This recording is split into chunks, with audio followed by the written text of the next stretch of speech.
नमस्कार दोस्तों। आज वडोदरा के नवनिर्मित और भव्य बीसीए स्टेडियम की उस बिल्कुल सपाट और रनों से भरपूर पिच पर भारत और न्यूजीलैंड के बीच साल 2026 की वनडे सीरीज का पहला और ऐतिहासिक मुकाबला खेला गया, जिसने अपनी हाई स्कोरिंग पटकथा और रोंगटे खड़े कर देने वाले अंत से पूरे क्रिकेट जगत को हैरत में डाल दिया। इस महामुकाबले की शुरुआत तब हुई जब भारतीय कप्तान शुभमन गिल ने टॉस जीता और वडोदरा की इस नई पिच पर न्यूजीलैंड के गेंदबाजों को कड़ी धूप में तपाने के लिए पहले बल्लेबाजी करने का साहसी और रणनीतिक फैसला लिया, जिसके बाद सलामी बल्लेबाज हिटमैन रोहित शर्मा और खुद कप्तान शुभमन गिल ने मैदान पर उतरकर न्यूजीलैंड के गेंदबाजों के खिलाफ एक बेहद खूंखार, विनाशकारी और निर्दयी मोर्चा खोल दिया, जहां इन दोनों ने पहले 10 ओवरों के पावर प्ले के भीतर ही न्यूजीलैंड के मुख्य तेज गेंदबाजों मैट हेनरी और जेकब डफी की गति का बखूबी फायदा उठाते हुए स्कोरबोर्ड पर बिना किसी नुकसान के 70 रन टांग दिए और कीवी कप्तान मिचेल सैंटनर को रक्षात्मक फील्डिंग लगाने पर मजबूर कर दिया। भारत को पहला बड़ा झटका तब लगा जब रोहित शर्मा अपनी एक बहुत ही अच्छी और आक्रामक शुरुआत को एक बड़े स्कोर में तब्दील करने से चूक गए और 12वें ओवर में न्यूजीलैंड की ओर से दोबारा गेंदबाजी करने आए। जेकब डफी की एक तेजी से अंदर आती हुई गेंद को पढ़ने में गंभीर गलती कर बैठे, जिससे रोहित शर्मा डिफेंस करने के प्रयास में 32 गेंदों पर 35 रन बनाकर आउट हो गए। उनकी इस संक्षिप्त पारी में 4 कड़क चौके और एक शानदार छक्का शामिल है। रोहित के पवेलियन लौटने के बाद मैदान पर किंग विराट कोहली का आगमन हुआ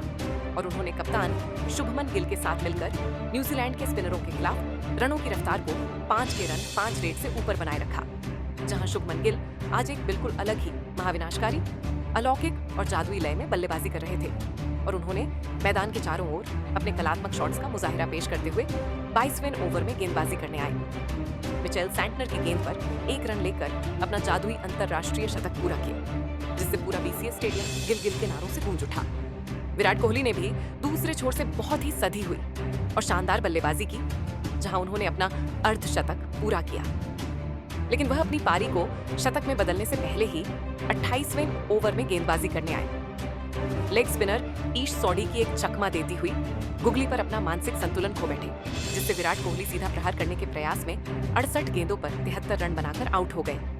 उनकी इस महत्वपूर्ण पारी में 8 शानदार चौके शामिल हैं। विराट के आउट होने के तुरंत बाद ऋतुराज गायकवाड़ क्रीज पर आए, लेकिन वह आज वडोदरा की इस पिच पर अपनी कोई भी छाप छोड़ने में पूरी तरह नाकाम रहे, जिससे ऋतुराज गायकवाड़ कवर ड्राइव खेलने के प्रयास में 5 गेंदों पर 1 रन बनाकर आउट हो गए। उनकी पारी में कोई बाउंड्री शामिल नहीं है। 3 विकेट जल्दी गिर जाने के बाद अनुभवी केएल राहुल मैदान पर आए और उन्होंने कप्तान गिल के साथ मिलकर न्यूजीलैंड के गेंदबाजों का सामूहिक रूप से कत्लेआम शुरू कर दिया, जहां इन दोनों बल्लेबाजों ने चौथे विकेट के लिए 180 रनों की एक विशाल और ऐतिहासिक साझेदारी निभाई, जिसने न्यूजीलैंड के गेंदबाजी आक्रमण की बखिया उधेड़ दी। शुभमन गिल आज न्यूजीलैंड के लिए साक्षात काल बन चुके थे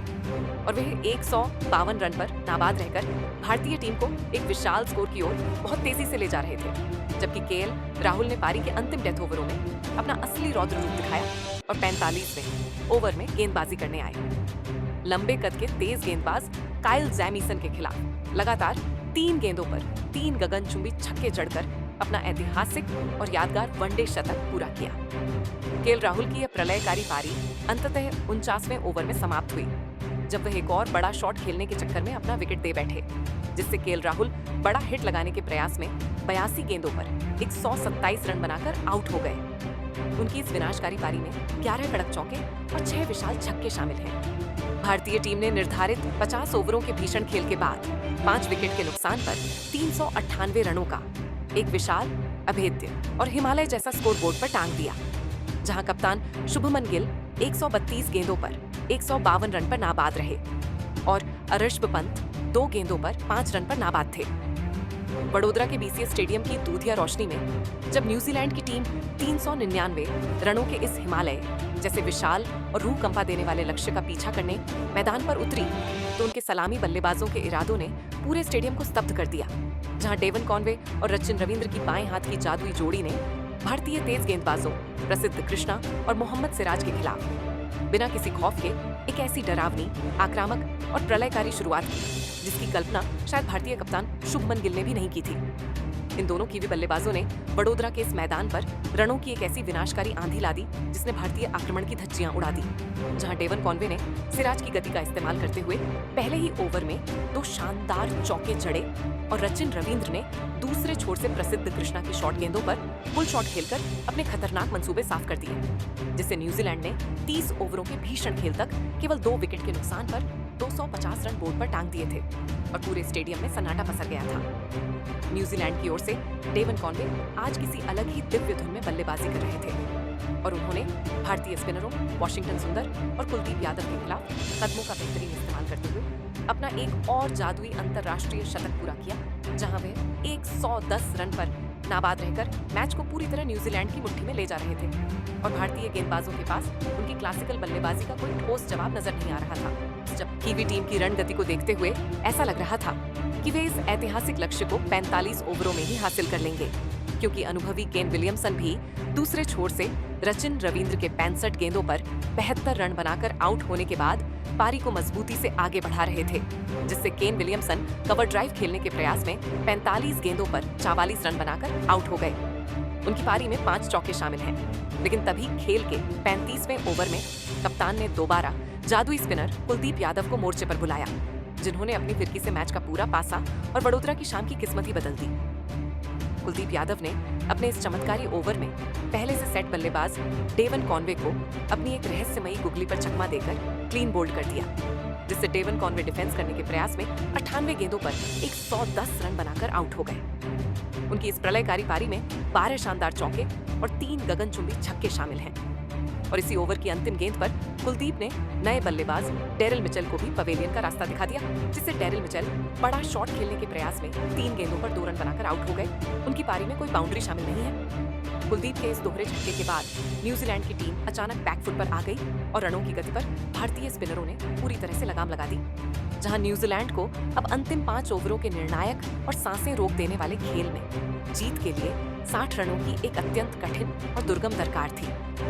मैदान पर मार्क चैपमैन और ग्लेन फिलिप्स की जोड़ी मौजूद थी, जो भारतीय तेज गेंदबाजों पर जवाबी हमला करने की पुरजोर कोशिश कर रहे थे और चैपमैन ने 47वें ओवर में रविंद्र जडेजा के खिलाफ 2 लगातार छक्के जड़कर मुकाबले में एक बार फिर रोमांच पैदा कर दिया था, जिससे भारतीय खेमे में बेचैनी साफ नजर आने लगी थी।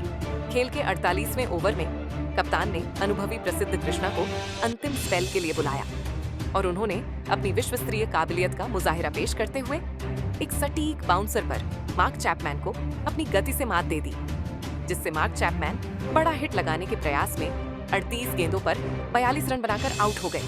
उनकी इस संघर्षपूर्ण पारी में 4 कड़क चौके और 1 छक्का शामिल है और इस बड़े विकेट ने भारत की ऐतिहासिक जीत की राह पूरी तरह निष्कंटक बना दी। इसके तुरंत बाद ग्लेन फिलिप्स भी रनों के बढ़ते दबाव के सामने अपना संयम खो बैठे और 49वें ओवर में अर्शदीप सिंह की गेंद पर बाउंड्री पर कैच थमा बैठे, जिससे ग्लेन फिलिप्स फुल शॉट खेलने के प्रयास में 18 गेंदों पर 25 रन बनाकर आउट हो गए। उनकी पारी में 2 छक्के शामिल हैं। अब अंतिम ओवर की 6 गेंदों पर जीत के लिए न्यूजीलैंड को 25 रनों की नामुमकिन जरूरत थी और गेंदबाजी का जिम्मा मियां भाई मोहम्मद सिराज के पास था, जिन्होंने अपनी प्रचंड गति और कातिलाना यॉर्कर गेंदों से कीवी बल्लेबाजों को हाथ खोलने का एक भी मौका नहीं दिया और अपनी सटीक गेंदबाजी से न्यूजीलैंड की टीम को लक्ष्य से 12 रन दूर रोक दिया, जिससे न्यूजीलैंड की टीम निर्धारित 50 ओवरों के खेल के बाद 7 विकेट के नुकसान पर 386 रन ही बना सकी, जहां न्यूजीलैंड के कप्तान मिचेल सैंटनर 9 गेंदों पर 15 रन पर नाबाद रहे और उनके साथ ईश सोडी 2 गेंदों पर 1 रन बनाकर नाबाद रहे। भारतीय टीम ने इस हाई स्कोरिंग, थका देने वाले और रोंगटे खड़े कर देने वाले ऐतिहासिक मुकाबले को 12 रनों के करीबी अंतर से जीतकर सीरीज में 1-0 की महत्वपूर्ण और मनोवैज्ञानिक बढ़त हासिल कर ली, जहां वडोदरा के इस मैदान पर कप्तान शुभमन गिल को उनकी 152 रनों की बेमिसाल, साहसी और नाबाद शतकीय पारी के लिए सर्वसम्मति से मैन ऑफ द मैच के प्रतिष्ठित पुरस्कार से नवाजा गया, क्योंकि उनकी उस पारी ने ही भारत को वह सुरक्षा कवच प्रदान किया था,